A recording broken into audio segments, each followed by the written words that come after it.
ದಿತ್ವಾ cyclone ಎಫೆಕ್ಟ್ನಿಂದಾಗಿ ರಾಜ್ಯದಲ್ಲಿ ಮುಂದಿನ 4 ದಿನಗಳ ಕಾಲ ಭಾರೀ ಮಳೆ ಮುನ್ಸೂಚನೆಯನ್ನ ನೀಡಲಾಗಿದೆ. ಹಾಗಾದರೆ ರಾಜ್ಯದಲ್ಲಿ ಮುಂದಿನ 4 ದಿನಗಳ ಕಾಲ ಮಳೆಯಾಗುವುದು ಯಾವ ಜಿಲ್ಲೆಗಳಲ್ಲಿ? ನಿಮ್ಮ ಜಿಲ್ಲೆಯು ಇದೆಯಾ? ಹಾಗಿದ್ರೆ ಈಗಲೇ ಎಚ್ಚೆತ್ತುಕೊಳ್ಳಿ.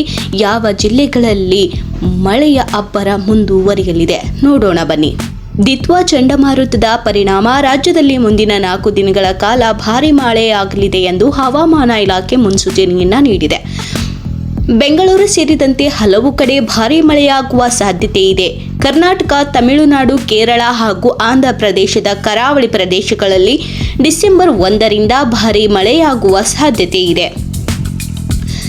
ನವೆಂಬರ್ 30ರಂದು ದಿತ್ವಾ ಚಂಡಮಾರುತ ತಮಿಳುನಾಡಿನ ಚೆನ್ನೈನಿಂದ 750 ಕಿಲೋಮೀಟರ್ ದೂರದ ಪುಟ್ಟುವಿಲ್ ಬಳಿ ರೂಪುಗೊಂಡಿದೆ. ದಿತ್ವಾ ಚಂಡಮಾರುತದ ಉತ್ತರ ತಮಿಳುನಾಡು, ಕರಾವಳಿ ತೀರ ಭಾಗ ಹಾಗೂ ದಕ್ಷಿಣ ಆಂಧ್ರದ ನೈಋತ್ಯ ಬಂಗಾಳ ಕೊಲ್ಲಿಯಲ್ಲಿ ರೂಪುಗೊಂಡಿದ್ದು ಮುಂದಿನ 12 ಗಂಟೆಗಳಲ್ಲಿ ಇದು ಚಂಡಮಾರುತವಾಗಿ ಪರಿವರ್ತನೆಗೊಳ್ಳುವ ಸಾಧ್ಯತೆ ಇದೆ ಎಂದು ಹವಾಮಾನ ಇಲಾಖೆ ಇದೀಗ ಎಚ್ಚರಿಸಿದೆ. ಬೆಂಗಳೂರಿನಲ್ಲಿ ಮೋಡ ಕವಿದ ವಾತಾವರಣವಿದ್ದು ಲಘು ಅಥವಾ ಸಾಧಾರಣ ಮಳೆಯಾಗುವ ಸಾಧ್ಯತೆ ಇದೆ ಎಂದು ಹವಾಮಾನ ಇಲಾಖೆ ಮುನ್ಸೂಚನೆಯನ್ನ ನೀಡಿದೆ.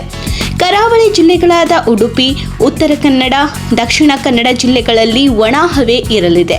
ಬೆಳಗಾವಿ, ಬೀದರ್, ಬಾಗಲಕೋಟೆ, ವಿಜಯಪುರ, ಹಾವೇರಿ, ಗದಗ, ಧಾರವಾಡ, ಕಲಬುರಗಿ, ಕೊಪ್ಪಳ, ಯಾದಗಿರಿ, ರಾಯಚೂರು, ವಿಜಯನಗರ ಜಿಲ್ಲೆಗಳಲ್ಲಿ ಸಂಪೂರ್ಣ ಒಣಹವೆ ಇರಲಿದೆ. ಬೆಂಗಳೂರು ಗ್ರಾಮಾಂತರ, ರಾಮನಗರ, ಕೋಲಾರ, ಚಾಮರಾಜನಗರ, ಕೊಡಗು, ತುಮಕೂರು, ಹಾಸನ, ಚಿತ್ರದುರ್ಗ, ದಾವಣಗೆರೆ, ಚಿಕ್ಕಮಗಳೂರು, ಶಿವಮೊಗ್ಗ ಜಿಲ್ಲೆಗಳಲ್ಲಿಯೂ ಮಳೆ ಸಾಧ್ಯತೆ ಇದೆ ಎಂದು ಎನ್ನಲಾಗ್ತಾ ಇದೆ.